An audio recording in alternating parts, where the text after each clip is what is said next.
This video will familiarize you with some of the frauds and scams currently prevalent in our area. Criminal activity in the form of frauds and scams is so common that it accounts for nearly $3 billion in losses annually. First on CBS this morning, a report released overnight says fake check scams are becoming more widespread. The Better Business Bureau's study finds billions of dollars of fake checks circulate every year. Scammers fool their victims using checks that appear to come from real companies. The scam is called an exploding epidemic. And Tony DeCopel is here to show us how it works. Tony, good morning. Good morning. Tens of thousands of people fall victim to these scams every year. Here's how they work. Scammers will send consumers a fake check and then ask them to send some money to accounts set up for fake business purposes. But the checks often bounce back days later. The majority of the check fraud incidents investigated by the Seekonk Police Department involve organized interstate criminal groups who target commercial accounts. But there have been multiple cases involving unsolicited or overpayment scams. Remember, if you receive a check you are not expecting, or a check with a higher value than was requested, it is likely a scam. When it came on, it was a gentleman, nice voice, and he says, "Can you hear me? Now what do you want?" And it went click. It's a phone scam in the Northeast that's starting to hit Florida. What they're trying to do is record your answer of yes. It's called the "Can you hear me" scam.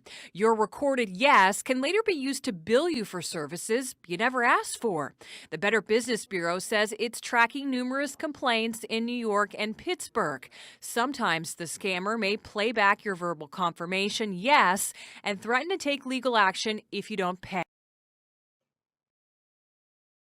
To avoid becoming a victim of telemarketing frauds, never make or agree to make a purchase from an unfamiliar company.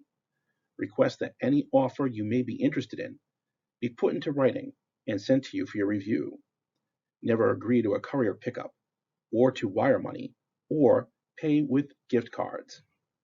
Never share personal or financial information with anyone who solicited you without first confirming the authenticity of the business.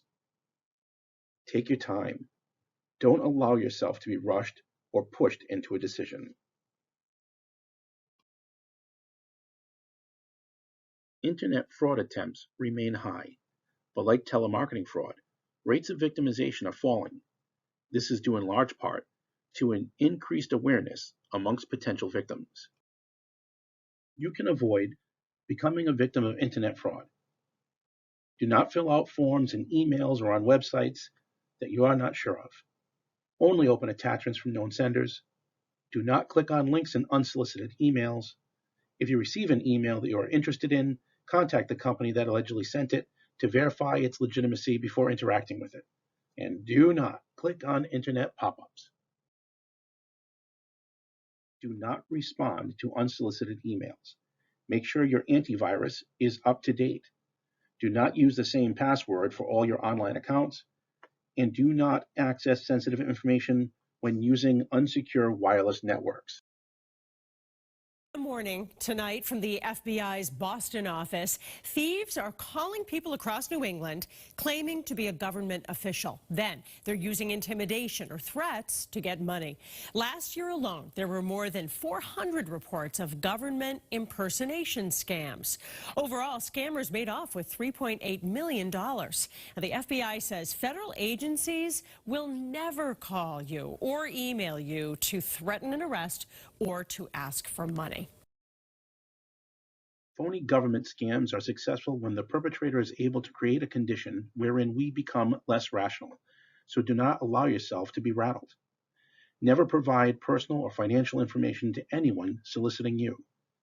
Verify the legitimacy of any request by contacting the respective agency using information you obtain yourself, and never send payment in any form as a fee to verify, guarantee, or process anything.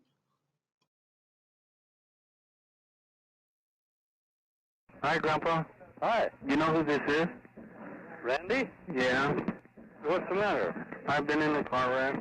Are you hurt, Dad? It sure sounded like him on the phone. I'd have swore on a stack of Bibles it was him. Orville and Dorothy Shanafelt of Portland, Oregon, thought they were talking to their grandson, Randy, and it sounded like he needed help. Were you hurt bad? My ribs and my jaw. That's why I'm talking the way I am. The con man convinced them to drive to a Western Union and wire him $550 that he said he needed to get his car out of the tow yard. We'd do anything to help any of our grandkids. He even convinced them not to tell anyone else in the family. Grandma, I don't want Mom, I don't want nobody to know. We won't tell your mother that. The best way to avoid becoming a victim of a grandparent scam is to slow down. Do not rush into action. The criminals are counting on your judgment becoming impaired by high emotions. Protect yourself and your family by verifying the emergency before springing into action. With COVID-19 government stimulus programs coming to an end, there has been a significant drop-off in the number of unemployment scams being reported. If you or someone you know has been the victim of an unemployment fraud, it should be reported to the Department of Unemployment Assistance through their website and to the police department upon discovery. Officers and detectives of the Seekonk Police Department work with their state and federal law enforcement partners to advance criminal investigations involving scams, frauds, and identity theft. The collaboration and multi-agency interoperability are essential to effective prosecution and prevention. These law enforcement partners also offer various resources to the public. Most of these resources can be accessed on their respective website. Some of these partners include the FBI's Internet Complaint Center, the Federal Trade Commission, the United States Secret Service, the United States Postal Inspector, and the Massachusetts Office of the Attorney General. Providing prevention and follow-on resources to members of the public is an essential component of the overall services provided by the Seekonk Police Department. Recently, in an effort to enhance those services, the department procured identity theft brochures for distribution to victims or upon request. For additional information or any questions, contact the Seekonk Police Department at 508-336-8123 or via our website or any of the social media platforms that we participate.